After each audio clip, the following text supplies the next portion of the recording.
មនុស្សផងកាន់តែចាស់កាន់តែសង្ហាតែអត់មែនតាមមកតគ្នាមនុស្សផងកាន់តែចាស់កាន់តែសង្ហាហ្មងជាពិសេសអ្នកមើលនឹងមកកាន់តែចាស់កាន់តែស្អាតបងប្អូនទៅសែនមួយអស់នៅខ្ញុំនេះខ្ញុំកាន់បានទៅមិនណាគេត្រូវការឲ្យខ្ញុំទៅសែនទៅអីមួយណាព្រៀងចាំទៅបាទណាបងប្អូនណាកុសខ្យល់អត់ស្នាមហ្នឹងខ្ញុំមិញហ្នឹងដេកលេងទូរស័ព្ទសុកនៅក្រៅមួយកូនទេប្តីក៏ឆាតមកហើយទៅក៏ខ្ញុំប្រាប់កូនថាកូនម៉ាក់ស្រួលខ្លួនម៉ាក់ចូលទៅឲ្យប៉ាកុសខ្យល់ផ្លែតចឹងកូនឯងកុំទៅគោះទ្វារបន្ទប់ម៉ាក់ញ៉ៃញ៉ៃឬអត់បាទម៉ាក់ឯងកុសខ្យល់ឲ្យអត់ដើរទៅក្រៅវិញវាសួរទៅចេះម៉ាក់ម៉ែកុសខ្យល់ឲ្យនៅម៉ែធូនៅធូអីប៉ាកុសម៉ែខ្លាំងអត់អូយកុសម៉ាក់ខ្លាំងណាកូនអើយដើម្បីម៉ាក់ឆាប់ជាវាក្រហមទៅឆាប់ជាហ្នឹងហើយអូយកូនអាណិតម៉ាក់ឯងម៉ាក់កូនសុំមើលស្នាមម៉ែកុសខ្យល់តិចមើលម៉ាក់ហើយបងប្អូនខ្ញុំនឹងឆ្លើយថាម៉េចបើខ្ញុំកុសខ្យល់អត់មានស្នាមផងនឹងនិយាយមួយវាថាម៉េចយប់មិញស្មានតែបានមួយខំតែឃើញគេដាក់ចូលហ្នឹងបបនៅឡើងយល់សពសោះយល់សពថាគេដាក់ទៅកក់ចូលកែវស្មានតែបានមកយល់ពីយល់ហើយ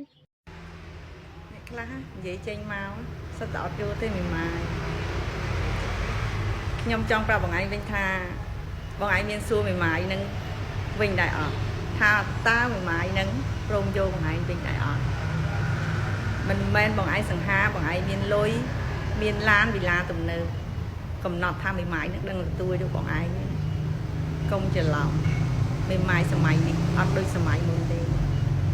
មិនធម្មតាទេរួមភេទច្រើនដងអាចធ្វើឲ្យទ្វីមេរបស់យើងរលំឬក៏យីអត់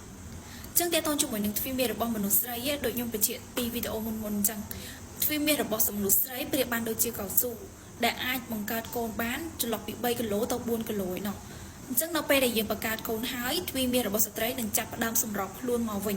ហើយច្បាស់ណាស់សម្រាប់មនុស្សស្រីដែលរួមភេទមិនថាច្រើនដងឬក៏ម្ដងពីរដងទេទ្វីមេរបស់មនុស្សស្រីវានឹងរីករួមទៅតាមប្រដាប់ភេទរបស់បងបរិសុទ្ធផ្ទាល់អញ្ចឹងនៅពេលដែលនៅជាមួយគ្នាហើយវាអាចនឹងមានការឈឺឬក៏អាចមានការរលុងឬក៏មានអាចតឹងណែនទៅតាមនៃការកន្ត្រាក់សាច់ដុំរបស់មនុស្សស្រីទី2បើក្នុងករណីទ្វីមេរបស់មនុស្សស្រីមានទឹករំអិលច្រើនអញ្ចឹងអាចនៅជាមួយគ្នាមានការរលុងនៅអញ្ចឹងទ្វីមេរបស់មនុស្សស្រីវាអាចរួមទៅវិញបានមនុស្សប្រុសវ័យពេញស្រឡាញ់វ័យ30តែវ័យពេញស្នេហ៍វ័យ50បើវ័យពេញអស់កាឡាគឺវ័យ60តែបើវ័យពេញយកគូអនាគតគឺវ័យចិត្តហ្នឹងហ្មងយកហើយសេចក្តីប្រកាសរចង់ស្គាល់មុខពោះម៉ាយម្ដងក៏ព្រោះស្គាល់មុខមួយម៉ាយហើយឥឡូវចង់ប្រកាសរកមុខពោះម៉ាយ